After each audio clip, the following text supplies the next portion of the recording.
what he couldn't accomplish in life, he felt he could accomplish in death. And with this music venture, it is one of those accomplishments that he's actually going to be able to do because he's getting people together.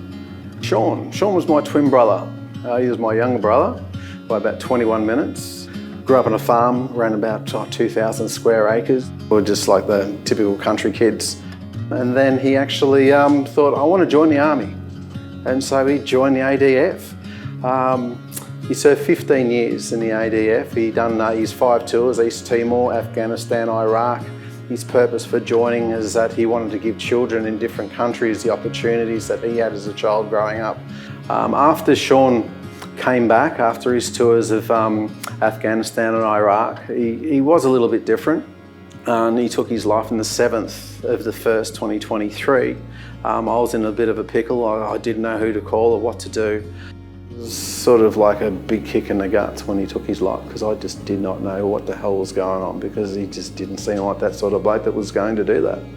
So yeah, I've had to deal with that as a twin and as an older brother, and I really just didn't want his death to be in vain either. I've been advocating for veterans to be able to start their own businesses for many, many years, and one of the journalists at the newspaper put me in touch with Sean because she felt he epitomised what I was trying to do. So we got to know each other very well and became good friends, and along the way I wasn't aware of his kind of music aspirations behind the scenes, and he became very interested in the youth music venture charity that I was running. In 2021 for Anzac Day we got one of our amazing young guitarists, only 15 at the time, to do a guitar version of The Last Post. It was amazing. Sean was blown away, the other veterans were, they shared it, reshared it, and Sean donated a guitar and we gave it to that young man. Now the story gets better because that young man played in a band when Sean came to see them at Hotter on the main stage. Only 11 to 15, these kids just phenomenal musicians. And they did their last song as a dedication to Sean and to the veterans, which was very emotional for him. In fact, he reached his hand out to my shoulder and he said, "Mate, you shouldn't have done that." Well, here we go.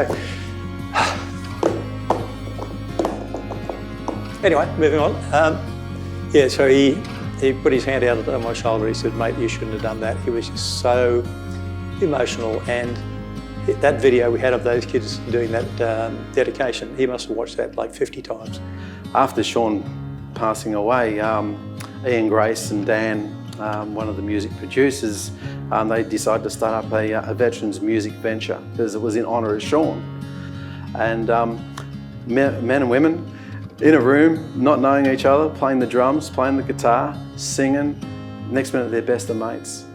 And so something actually started a whole new world for these veterans. And with Seagulls as well, putting on this great establishment for the veterans, sort of out of their homes, creating more confidence and giving them something to do. Yeah, from things like not being able to even drive themselves here because of anxiety, not wanting to enter the room, for fear of not being good enough, to once they get into the room and start making music together and forming those bonds, not being able to get them to leave because they're enjoying themselves so much. Thanks to the incredible generosity of Seagulls Club, with not just the room we were given, but the 2 rooms purpose-built and the configuration of them, my senior mentor I looked at it and we said, "Mate, we can do a veterans music venture here because we can keep the program separate," which was vital for us to be able to do it. And the fact that the veterans music venture is named in his honour and will stay that way forever, we just know that it's just going to build and grow, and the heartfelt thanks we get back from the veterans as well, is just what it's done for them. It's just amazing. It's hard to put into words.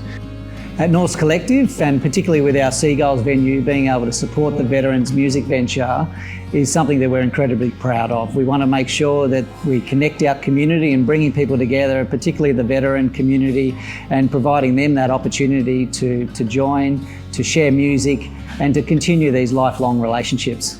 Everyone here has been phenomenal. They couldn't have done more. And when I mentioned to Stuart Burrows, the General Manager here, about the Veterans Music Venture, it was just like, wow, 100%, 200% support straight away. So they just literally couldn't have done enough, and that's genuine. Some people do it just because they're able to or because they've got the money, but some, and that's how we found it with Seagulls, have done it because they genuinely, absolutely cared about the kids, about the veterans, and the whole thing has been just an absolute pleasure the entire way through. And because of what they've done, Without it, we couldn't have done it. It's that simple.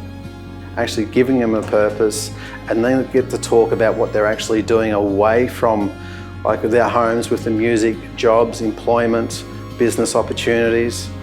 And so Sean is actually creating a different type of lifestyle now for these veterans after the ADF.